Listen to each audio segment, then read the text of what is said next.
paradox of 2026, the fires burning across the Zagros Mountains in early 2026 are not just the result of modern missiles, they are the combustion of a half-century of betrayal.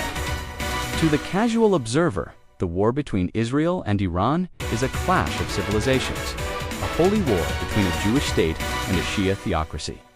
But history, the true, unvarnished macro-history, tells a much more scandalous story. Did you know that the very foundations of Iran's nuclear program, the one Israel is currently bombing, were laid with the help of Israeli expertise? Did you know that the intelligence agency now orchestrating assassinations in Tehran, the Mossad, once shared its most intimate secrets with Iranian agents over dinner in the 1960s? Today, we go beyond the headlines of the 2026 escalation. We are diving into the deep time of geopolitics to understand how two nations that were once inseparable, blood brothers, became each other's existential nightmare. This is the full story of the rise, the betrayal, and the final showdown. The Periphery Doctrine, the Era of Blood, by Rhodys Hewers. In the 1950s, the Middle East was a different world. The Arab nations, led by Egypt's Gamal Abdel Nasser, were united by a singular dream: Pan-Arabism. Their goal was to wipe Israel off the map and overthrow the conservative monarchies of the region. Israel found itself surrounded by a sea of hostile Arab neighbors. In 1957, Israel's first prime minister, David Ben-Gurion, formulated a masterstroke of geopolitical strategy: the doctrine of the periphery. The logic was simple: the enemy of my enemy is my friend. Israel sought alliances with the non-Arab powers on the outer edges of the Middle East. At the heart of this strategy was Imperial Iran. Ruled by Shah Mohammad Reza Pahlavi for 2 decades, the relationship was nothing short of a strategic marriage. Iran was a non-Arab Persian power that feared Arab nationalism just as much as Israel did. Iran had the oil, Israel had the technology.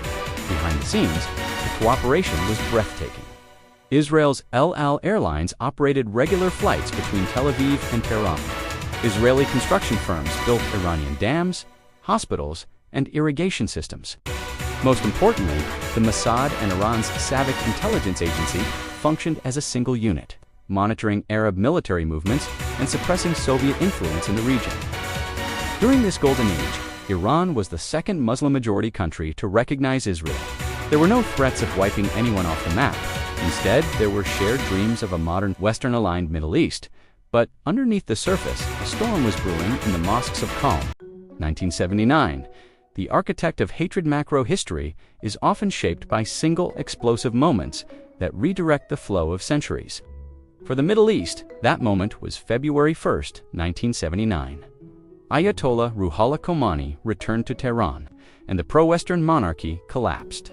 Almost overnight, the Periphery Doctrine shattered. But why did Khomeini turn so violently against Israel? Israel had no territorial dispute with Iran. They didn't share a border. They hadn't fought a single battle. The reason was purely ideological and brilliantly calculated. Khomeini understood that, to lead the Islamic world, a Shia-led Iran had to be more Catholic than the Pope, or in this case, more anti-Zionist than the Sunnis. By declaring Israel the little Satan and America the great Satan, Khomeini effectively hijacked the Palestinian cause, using it as a tool to gain legitimacy and export his revolution across the Arab world. The Israeli embassy in Tehran was handed over to the PLO. The Star of David was replaced by the Palestinian flag. The rhetoric of liberating Jerusalem became the new state religion. Yet, even in this era of hatred, the cold logic of geopolitics refused to die. The Iran-Contra ANO Melwahir is the secret the history books often gloss over. Even after 1979, the Blood Brotherhood didn't die instantly. During the 1980s, when Iran was locked in a horrific war with Iraq, it was Israel that secretly lobbied Washington to allow weapon sales to Tehran. Israel feared Saddam Hussein's Iraq more than Khomeini's Iran at the time. In what became known as the Iran-Contra affair, Israeli middlemen facilitated the transfer of TOW missiles and spare parts to the Iranian military. For a brief window in the 1980s, it seemed that the old periphery logic might prevail over religious zealotry. But as Iraq was weakened and the Cold War ended, a new monster emerged: the nuclear ambition. The nuclear tinderbox, from shadows to systolic PRSSU writher. 1990s. marked the definitive death of pragmatism, with the Soviet Union gone and Iraq neutralized after the Gulf War. Iran and Israel found themselves in a direct geopolitical vacuum. The buffer was gone. Now, it was a race for regional hegemony. It was during this decade that Iran's nuclear program, originally started with Western and Israeli encouragement under the Shah, was revived under the shroud of secrecy. To Israel, this was not just a military development, it was an existential red line. For the next 20 years, a shadow war raged, the most sophisticated covert conflict in human history. We saw the rise of a joint US-Israeli cyber weapon that physically destroyed Iranian centrifuges without firing a single bullet. We saw the daring daylight assassinations of Iranian nuclear scientists in the heart of Tehran. We saw the 2018 heist of the century, where Mossad agents broke into a secret warehouse in Tehran and made off with half a ton of nuclear blueprints. Every time Israel struck in the shadows, Iran expanded its ring of fire. This is the macro strategy of the axis of resistance. Iran knew it couldn't win a conventional war against the Israeli Air Force, so it spent billions building a proxy empire. From Hezbollah in Lebanon to the Houthis in Yemen and militias in Syria and Iraq, Iran surrounded Israel with hundreds of thousands of rockets. The strategy was simple. To deter an Israeli strike on the nuclear core, Iran would hold every Israeli city hostage via its proxies. 2026, the fall of the last Titan now. We arrive at the present, 2026, the year the shadow war finally stepped into the light. The trigger was not a missile, but a biological reality. On February 28, 2026, the death of Supreme Leader Ali Khamenei at age 86 created a power vacuum that the world had been holding its breath for. As the internal factions in Tehran scrambled for succession, Israel and its allies saw a once-in-a-century window of vulnerability. The Epic Fury campaign was launched, in a coordinated strike that combined advanced AI-driven cyber warfare with stealth technology. The Israeli and US forces targeted the command and control centers of the Islamic Revolutionary Guard Corps, IRGC, but Iran did something the world didn't expect. Instead of hiding behind its proxies, the new leadership in Tehran, desperate to prove its legitimacy, launched a direct, massive ballistic strike from Iranian soil. The Blood Brotherhood of the 1960s was officially buried under the rubble of 2026. The geopolitical aftermath. Who wins in the macro view of history? Wars are rarely about who is right, but who is left. As of 2026, the Middle East is being carved into new spheres of influence. The old Arab powers, like Saudi Arabia and the UAE, once the sworn enemies of Israel, have largely stood on the sidelines or provided quiet intelligence support against Iran. The Abraham Accords proved to be more than just a piece of paper. They were a tectonic shift, but at what cost? Iran, even in its weakened state, remains a civilization of 85 million people, with a history that spans 2,500 years. Empires like the Achaemenids and the Sassanids have fallen before, only to rise in a different form. The tragedy of the 2026 war is that it was entirely avoidable.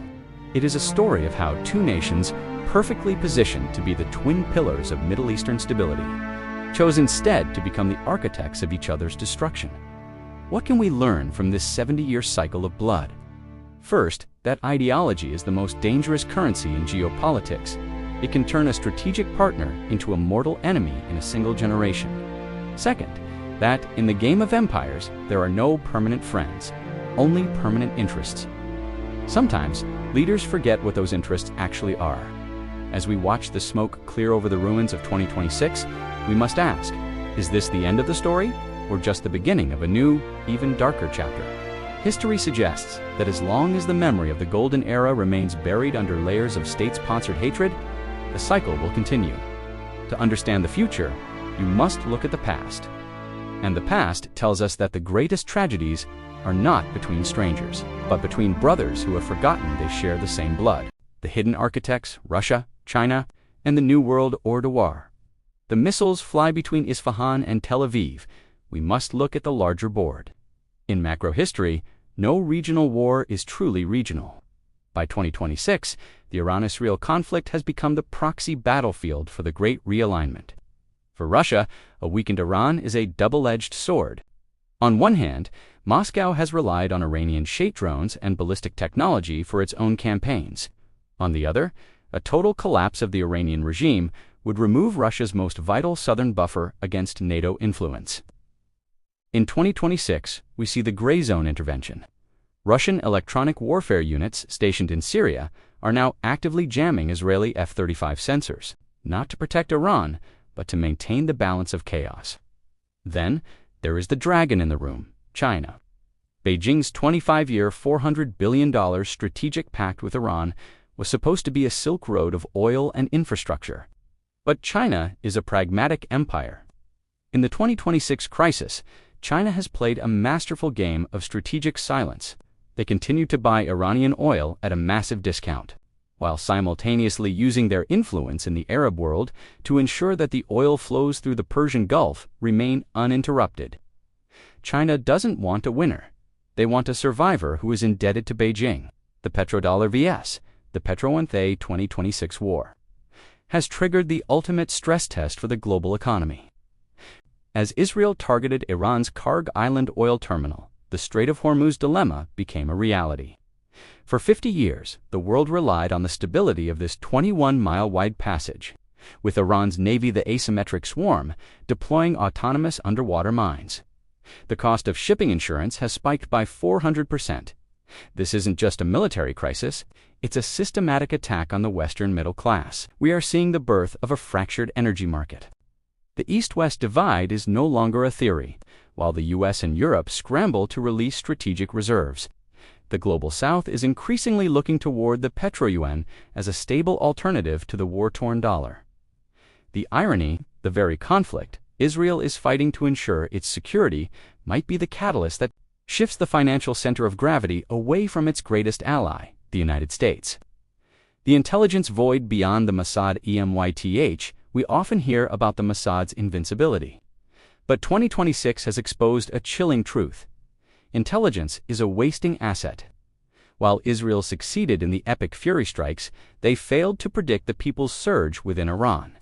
The assumption was that the Iranian people, tired of the mullahs, would rise up and welcome the destruction of the IRGC instead. Macro history teaches us the rally round the flag effect. Even those who hated the regime found themselves defending their soil against what they perceived as foreign aggression. Conversely, Iran's intelligence failure was even more catastrophic. They believed their ring of fire would deter Israel. They underestimated the technological leap of 2025, specifically the Iron Beam laser defense system, which rendered Iran's cheaper drone swarms obsolete. This is the tragedy of the 2026 battlefield. Two giants fighting with 21st-century weapons but using 19th-century mentalities of total destruction. The hidden architects, Russia, China, and the New World Order war. The missiles fly between Isfahan and Tel Aviv. We must look at the larger board. In macro history, no regional war is truly regional. By 2026, the Iran-Israel conflict has become the proxy battlefield for the Great Realignment. For Russia, a weakened Iran is a double-edged sword. On one hand, Moscow has relied on Iranian drones and ballistic technology for its own campaigns. On the other, a total collapse of the Iranian regime would remove Russia's most vital southern buffer against NATO influence. In 2026, we see the gray zone intervention. Russian electronic warfare units stationed in Syria are now actively jamming Israeli F-35 sensors, not to protect Iran, but to maintain the balance of chaos. Then, there is the dragon in the room, China. Beijing's 25-year, $400 billion strategic pact with Iran was supposed to be a Silk Road of oil and infrastructure. But China is a pragmatic empire. In the 2026 crisis, China has played a masterful game of strategic silence. They continue to buy Iranian oil at a massive discount, while simultaneously using their influence in the Arab world to ensure that the oil flows through the Persian Gulf remain uninterrupted. China doesn't want a winner. They want a survivor who is indebted to Beijing. The petrodollar vs. the Petro-Yuan 2026 war has triggered the ultimate stress test for the global economy. As Israel targeted Iran's Karg Island oil terminal, the Strait of Hormuz dilemma became a reality. For 50 years, the world relied on the stability of this 21-mile-wide passage, with Iran's navy the asymmetric swarm, deploying autonomous underwater mines. The cost of shipping insurance has spiked by 400%. This isn't just a military crisis, it's a systematic attack on the Western middle class. We are seeing the birth of a fractured energy market. The East-West divide is no longer a theory, while the US and Europe scramble to release strategic reserves. The Global South is increasingly looking toward the petro-yuan as a stable alternative to the war-torn dollar. The irony, the very conflict Israel is fighting to ensure its security, might be the catalyst that shifts the financial center of gravity away from its greatest ally, the United States. The intelligence void beyond the Mossad EMYTH, we often hear about the Mossad's invincibility. But 2026 has exposed a chilling truth. Intelligence is a wasting asset. While Israel succeeded in the epic Fury strikes, they failed to predict the people's surge within Iran. The assumption was that the Iranian people, tired of the mullahs, would rise up and welcome the destruction of the IRGC instead. Macro history teaches us the rally round the flag effect. Even those who hated the regime found themselves defending their soil against what they perceived as foreign aggression. Conversely, Iran's intelligence failure was even more catastrophic. They believed their ring of fire would deter Israel. They underestimated the technological leap of 2025, specifically the Iron Beam laser defense system, which rendered Iran's cheaper drone swarms obsolete. This is the tragedy of the 2026 battlefield. Two giants fighting with 21st-century weapons but using 19th-century mentalities of total destruction. The spiritual tectonics, the battle for the soul of Jerusalem beyond the oil. The drones and the diplomatic cables lies the deepest layer of this conflict. The metaphysical, in the macro-historical lens. Jerusalem is not just a city, it is a gravitational well for human destiny. In 2026, we see a dangerous fusion of military strategy and apocalyptic theology within Iran's hardline factions. There are those who believe that the chaos of 2026 is the necessary precursor to the return of the 12th Imam, the Mahdi. On the other side, certain ultra-nationalist elements in Israel view the current crisis as a biblical reckoning, a moment to finally secure the Third Temple. When war becomes a religious duty, the traditional off-ramps of diplomacy disappear. This is why the 2026 war feels different from the skirmishes of 2006 or 2012. It is no longer about borders. It is about the end-of-days narratives that have been simmering for 1,000 years. The danger of 2026 is that the leaders are no longer playing chess, they are playing God. The Levantian void, the collapse of Proxy SDHSs, the two titans clash directly. The shrapnel is destroying the surrounding nations. Lebanon, Syria, and Iraqwins, the proud cradles of civilization, have become the gray zones of the 2026 war. Lebanon, in particular, has faced a dark century in just a few weeks, with Hezbollah's command structure decapitated by Israeli AI-targeted strikes. The Lebanese state has effectively ceased to function. We are witnessing a Levantan void, a lawless corridor where non-state actors, radical splinter groups, and desperate refugees are creating a new type of Mad Max geopolitics. In the macro view, this is the Balkanization of the Middle East. The borders drawn by the British and French after World War I, the Sykes-Picot Agreement, are finally melting away under the heat of 2026. What emerges will not be new nations, but a patchwork of city-states and tribal warlords, making the region impossible to govern for decades to come. The techno-authoritarian Assyrian one of the most chilling hidden truths of the 2026 war is how it is being used as a laboratory for the future of human control. Both Tehran and Jerusalem, and by extension Washington and Beijing, are using the fog of war to deploy total surveillance systems. In Tehran, the smart hijab cameras have evolved into facial recognition systems that can predict dissent before it happens. In Israel, the Blue Wolf and Red Wolf systems have been upgraded to Iron Sight, an AI that monitors every heartbeat in the occupied territories and border zones. The 2026 war is the first war in history where the algorithm is a combatant. From autonomous slaughter bots in the tunnels of Gaza to AI-generated deepfakes used to spark riots in the streets of Isfahan, the line between reality and simulation has vanished. This is the dark payoff of the Blood Brotherhood. The technology they once built together is now being used to enslave their own populations in the name of security. The macro reckoning: can the pendulum swing back? We have traveled from the 1950s golden era to the 2026 apocalyptic shadow. The question remains, is there a way out? History shows that the most brutal wars often lead to the most unexpected peaces. The 30 Years' War led to the Peace of Westphalia. World War II led to the European Union. In 2026, the sheer exhaustion of both societies might be the only thing that can stop the killing. But for a new periphery doctrine to emerge, the current leadership in both nations must face a biological sunset, the era of the old guard. Those who defined themselves through the hatred of the other must pass. As we look at the ruins of the Middle East in 2026, the lesson is clear. A nation that builds its identity on the destruction of its neighbor eventually destroys itself.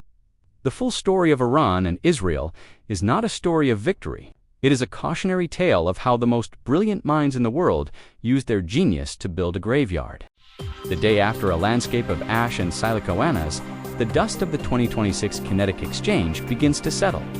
We face the macro morning after, in historical terms, the physical damage-shattered refineries in Abadan or charred skyscrapers in Tel Aviv is secondary.